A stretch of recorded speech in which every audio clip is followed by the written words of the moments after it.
Persepolis has been on my bucket list for the longest time, and I'm so happy to be here. Isn't it wonderful? It's just a beautiful sunset here in Persepolis. Hi, I'm Halef, and I'm half of the Round the World guys. After spending some time in the beautiful city of Isfahan in Iran and exploring deeper into the food scene of the city, finally my time in Isfahan comes to an end. Hey, good morning guys from Heritage Hostel here in Isfahan. It is still very early. It's about 6:10 right now, and today is a traveling day for me. So I'm about to get picked up at 6:30. We're gonna drive all the way down to the city of Shiraz in southern Iran, and on the way there are two UNESCO Heritage Sites that we will check out. So I'm gonna take you along with me. I can only say good things about the Heritage Hostel here in Isfahan, so if you happen to visit Isfahan, definitely check them out and stay here. Love it. Okay, thank you so much. All right, thank you. Nice to meet you. Nice to meet you. Very nice to meet you.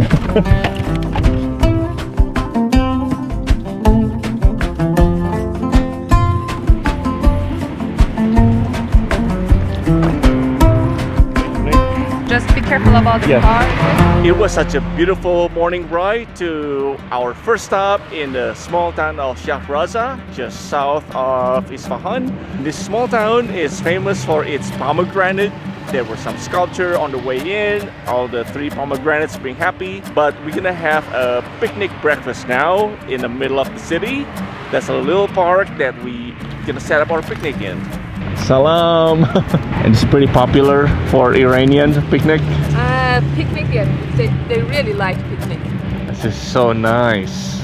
Look at that! We have also chocolate, sugar. It is honey, sesame syrup. It's really famous of Yazd. Cheese, cube sugar whole mixed by the cinnamon and other things. The date. We have carrot jam. Carrot jam. Yeah, I made it myself. Really? Yeah. And of course you get bread too. Tang, Yeah. Oh, that looks good. This is such an elaborate picnic. I'm loving it. So bon appetit. Bon appetit. So mix the two together. Yeah. Bread and bon appetit. How you eat it. Yummy. Yeah. This is the tourist way to do it. So there's some cheese and jam that I gotta try. Cheese is always good here so far. So soft. Of course the jam also locally made. I really enjoyed this. It's a really good picnic so far. The best way to start the day. You need energy. We need energy. Pasargadae. So what is it? Nusejan. Yeah. Nusejan means bon appetit, but said at the end of the meal.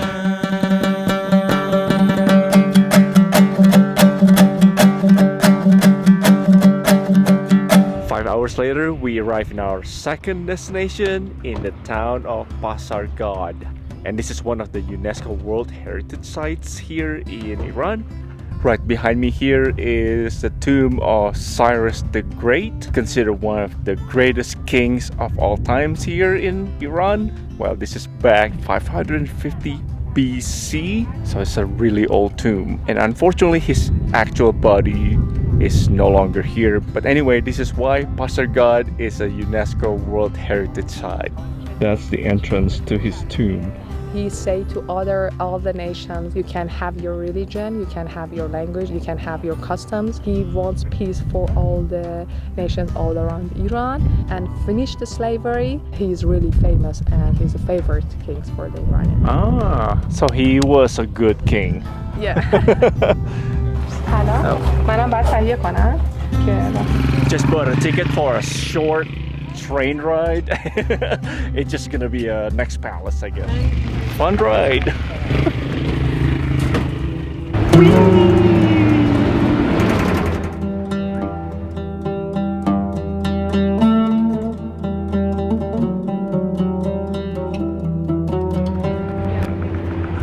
Sorry about that. It's hard to make a steady shot here.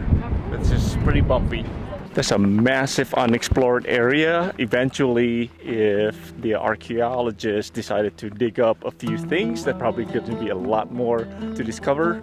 But anyway, there were a few ruins here. Some of them are palaces, tower stone. It's quite interesting. This is definitely a part of history that I'm not too familiar with, but that's actually intriguing for me to start learning about this place. Now it's 12:30, time for lunch. This is restaurant Hoobareh, one of the top traditional Iranian restaurants here in Pasargad. We are so lucky to be here just because this is not officially open restaurant, but they prepare us a few Shirazian, that's not even a word, Shirazian dishes for us to try. The decor here is simple but beautiful, I think. Look at all the traditional stuff all around, and it's really cozy. I guess that's a word for it. It's just really traditionally cozy restaurant. And I got Moj Taba drink. Maybe it's not good for you, but it tastes good.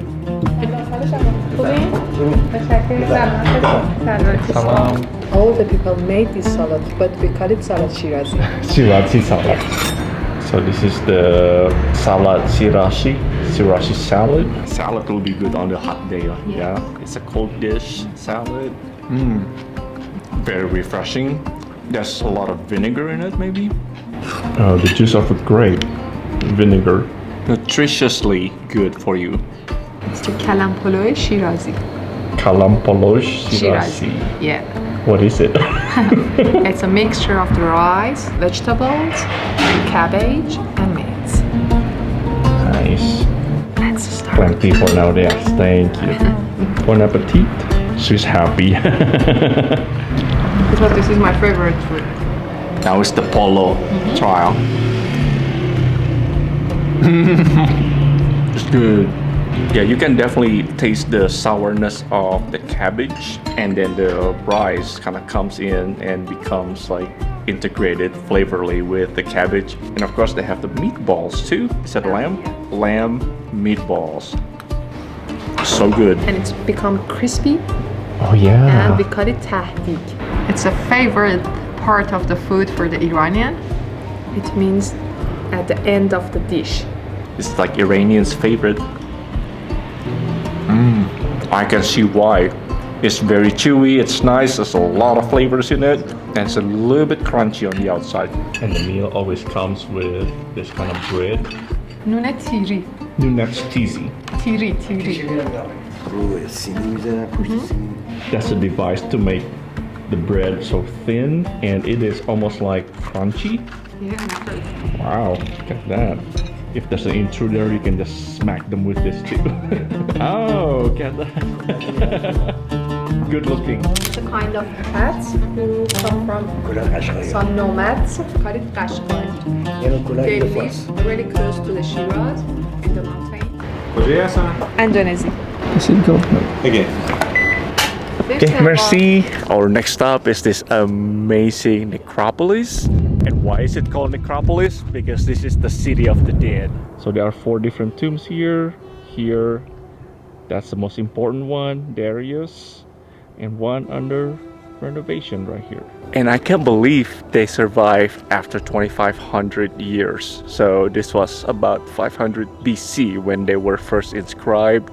And this reminds me a lot of Jordan, because when we went to Petra, there were a few tombs like this, although there were many more to see in Petra. But here in Necropolis, basically all these 4, and this temple behind me here. It is one of the most important places for the Achaemenid. 4 tomb of 4 important king who was buried here. We had something same as this, but it was completely destroyed. And the second Darius, the grandson of the great Darius. She's drawing me a plan of the inside of the tomb. What's inside now? Nothing. The inside of the tomb are long gone. Even the scientists don't know what used to be inside, we can only speculate at this point. And this whole region of Iran is basically desert, and I'm surprised how resilient people are here. I was told in the summer times this could be around 50 Celsius, so that's like 20 degrees. It's hot. I can imagine having to deal with it when nowhere else to escape. Even in the autumn day like this is early October, the sun is still very strong. You know, it's hot during the day in the sun, but as soon as you step into the shadow, it's much better. But a lot of times we just don't have option and just endure it because I want to see the necropolis. At the right side, you can see one inscription. The Sassanid started to flat it and inscribe their inscription. And that's the oldest guy here in the whole necropolis. He was about 4,000 years old. It's about 2,000 years before this guy's here. Pretty impressive. Glad to be here in necropolis. Bye-bye, Darius. Hi. Hey, buddy. Oh, I miss my pup. Yes, please. Sorry, honey. That's good. Mercy. All right, cheers. Oh, it's refreshing for sure. So for tourism? It's camel, because some people are really eager to have experience to how they can ride a camel. It's just a touristic way. What's the Farsi name for Persepolis? Takht Jamshid. Takht Jamshid. Yes. Salam.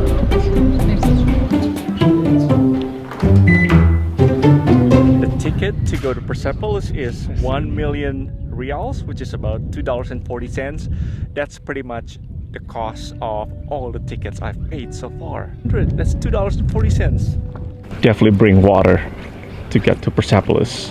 And finally we are here. I'm so excited. This is actually the highlight of my journey today. Persepolis has been on my bucket list for the longest time, and I'm so happy to be here. And because he wants to show them their territory, their powerful, and the other things.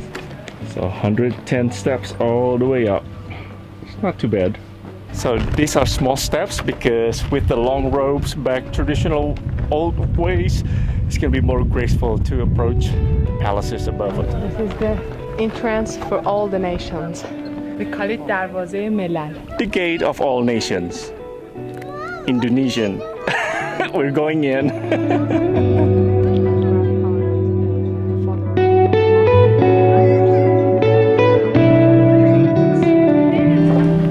An inscription homemade by Xerxes by the same issues and same topic, but in 3 languages.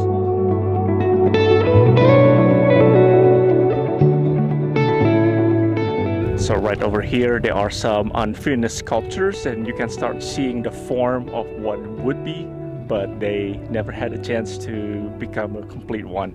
They almost want to look like this guy over here, because they got attacked one night. For a UNESCO World Heritage Site, this is completely underrated. I expected so many people gonna be packed here like shoulder to shoulder because this is Persepolis, but it's barely even have anybody here, let alone foreign tourists.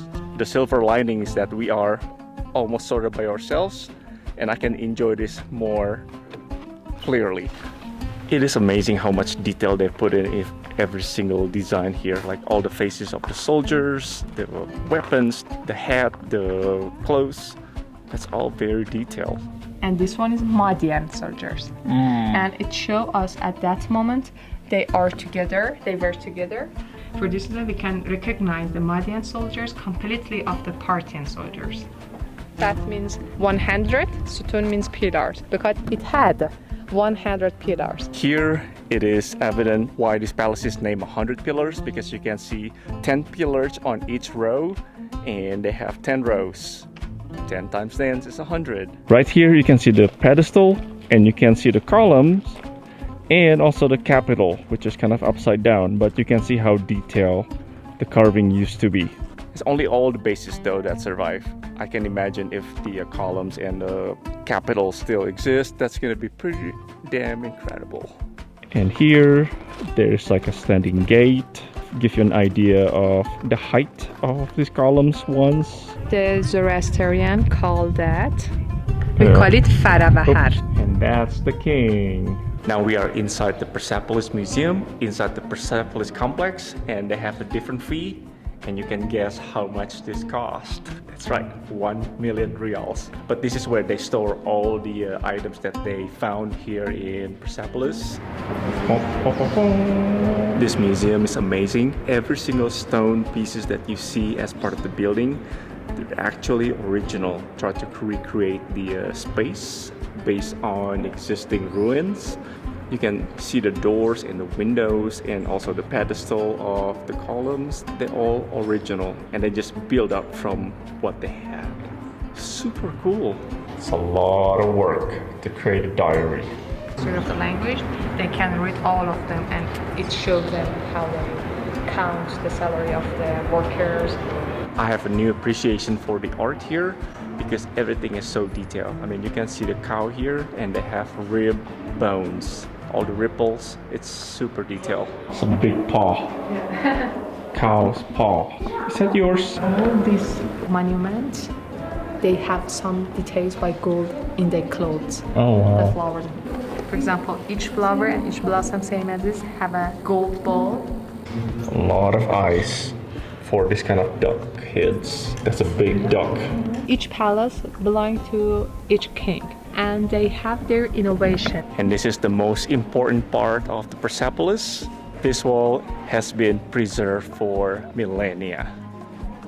They show all the nations come over with all the gifts to the king. Every single sculptures are detailed precisely to represent the nation. Every single nation is defined by the two cypress trees. And on the first row is always the soldier holding up the hands of the people carrying some gifts to the king with some native animals. Here's a different example. Cypress tree with a soldier with all different offerings and sheep. We call it Kuch. They are famous in Europe because of his corn.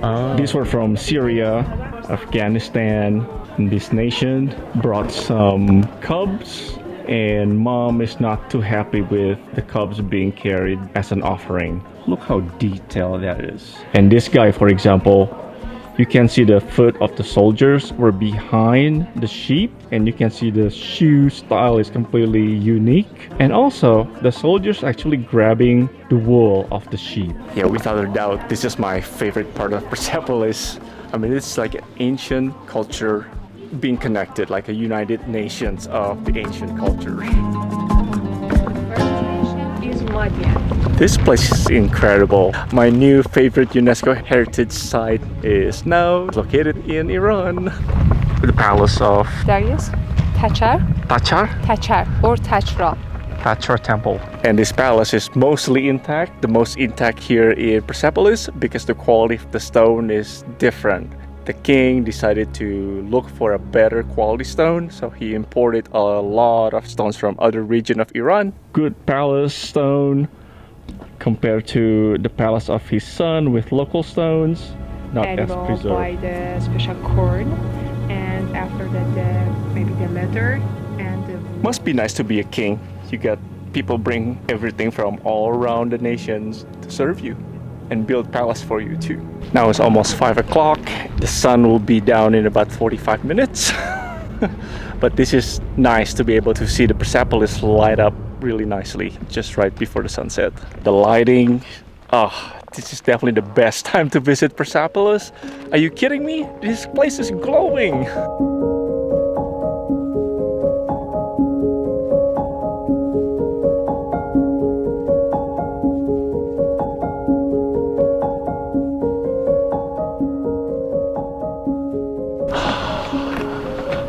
Isn't it wonderful? It's just a beautiful sunset here in Persepolis.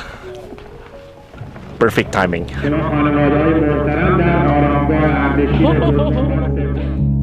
And finally, my journey today ended up here in the beautiful city of Shiraz in southern Iran. And that's for the next video. So tag along with my journey all around Iran and beyond by subscribing to our channel.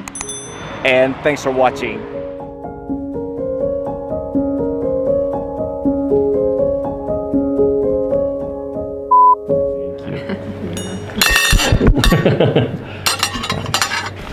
Oh, he say welcome. He say welcome. Oh, thank you.